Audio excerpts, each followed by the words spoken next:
Alright everyone, at the hazard of turning this channel into like the Mueller investigation update channel, because I'm getting a little bit tired of the issue because it's already pretty much a foregone conclusion.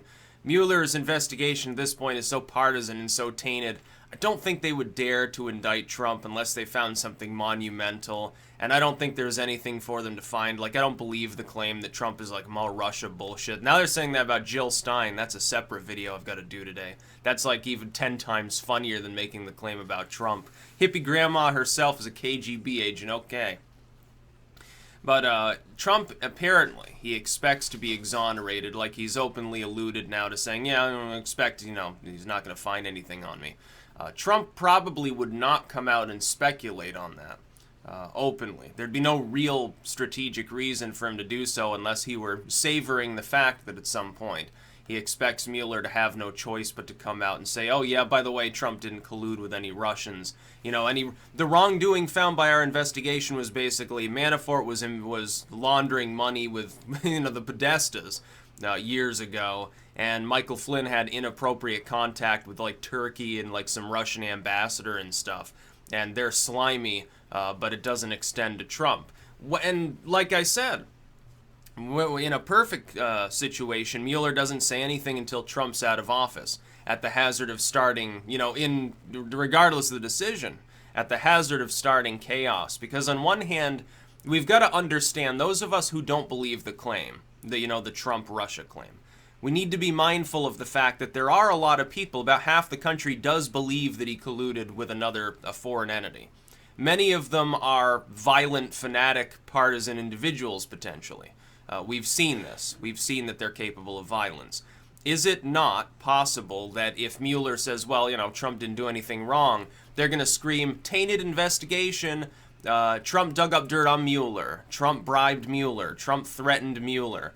And so we have to do something about this to save our republic. The left has morphed now into the pro-war, pro-censorship, pro-corporate and bank globalist movement. It's sort of the inversion of what the actual left was maybe 10, 15 years ago. They've become everything that they hated, and so they've adopted the concept of violence, of political violence, violence directed towards somebody in office.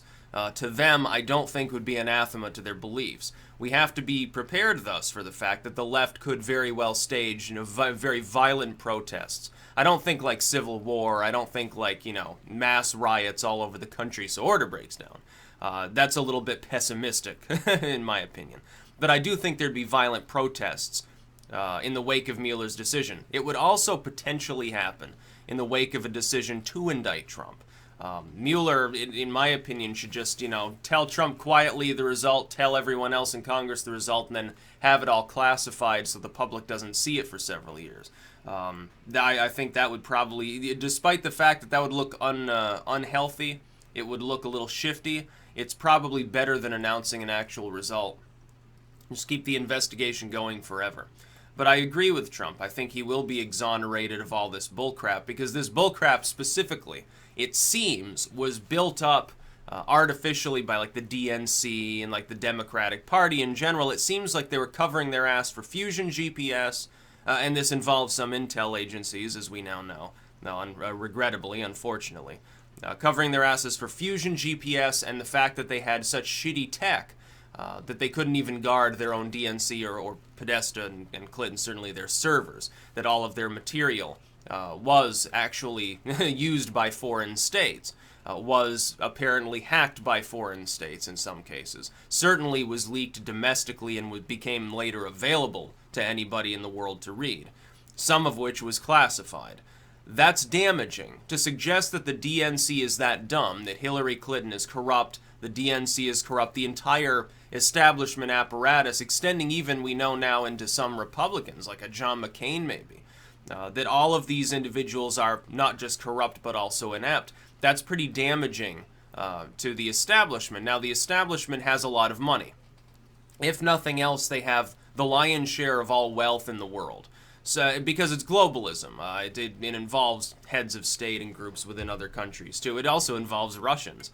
I'm not sure why people don't understand this. There used to be a time when they understood, hey, you know, these people, they're all, fundamentally, they're all rich and they eat the same caviar and go to the same parties and screw each other's wives. People on the so-called left knew that. They abandoned that way of thinking as they, I guess, matured.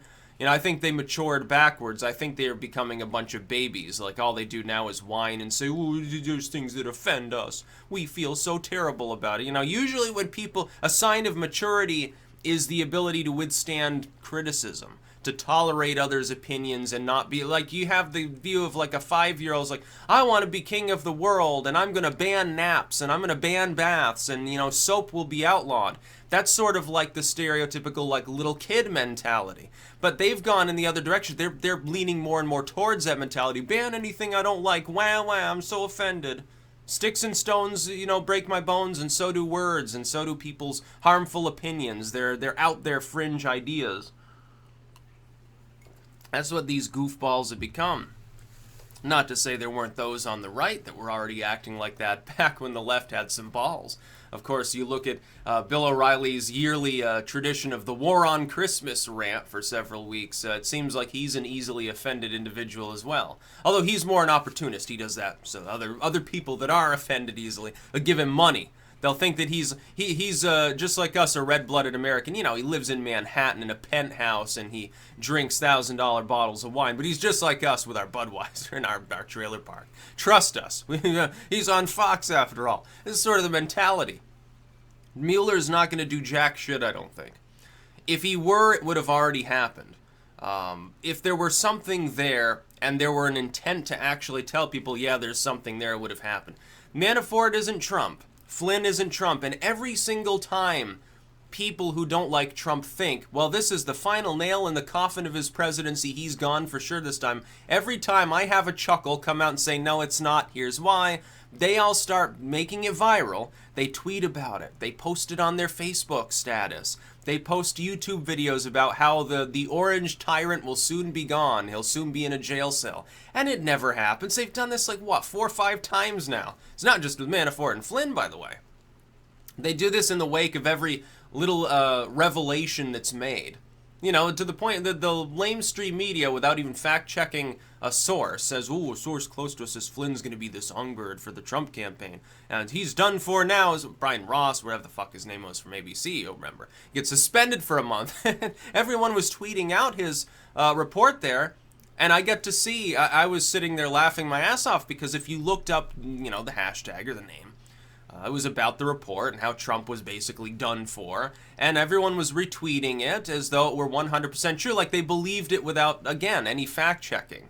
There was a problem. It almost collapsed the stock market there for a few hours when people thought it was real. And I was sitting there chuckling. I'm like, I think that there's something slightly flawed about this report. I'm not sure exactly what it is, because, of course, you don't actually get to talk to the source. The journalists love their very closed-off mentality sometimes. Public shouldn't be aware of anything that we don't explicitly tell them, of course, because we're the arbiters of truth. That's one of the problems with the legacy media.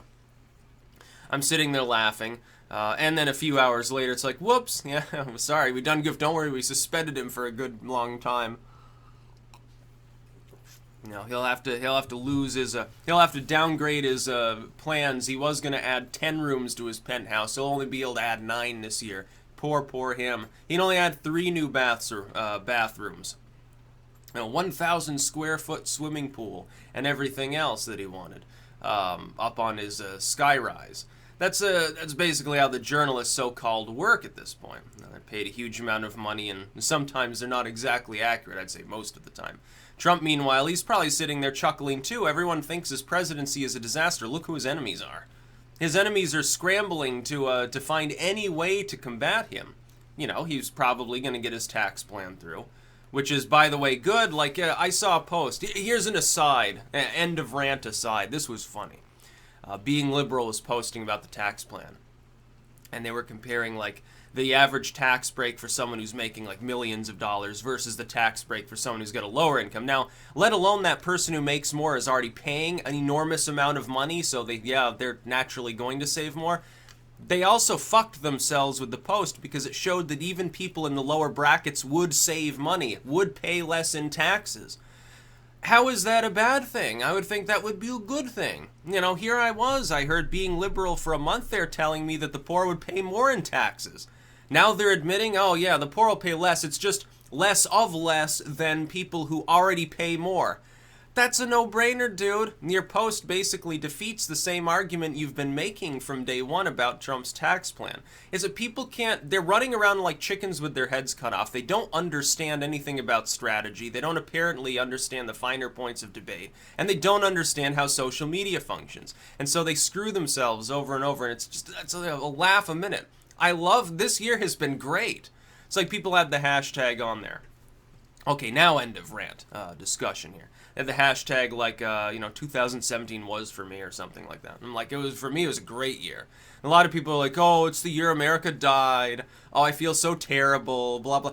Did you lose your job? Did your wages get slashed? Did you lose a loved one in a car accident or something? There are plenty of reasons for your year to be shitty. Trump happening to be in the Oval Office probably has not negatively impacted you.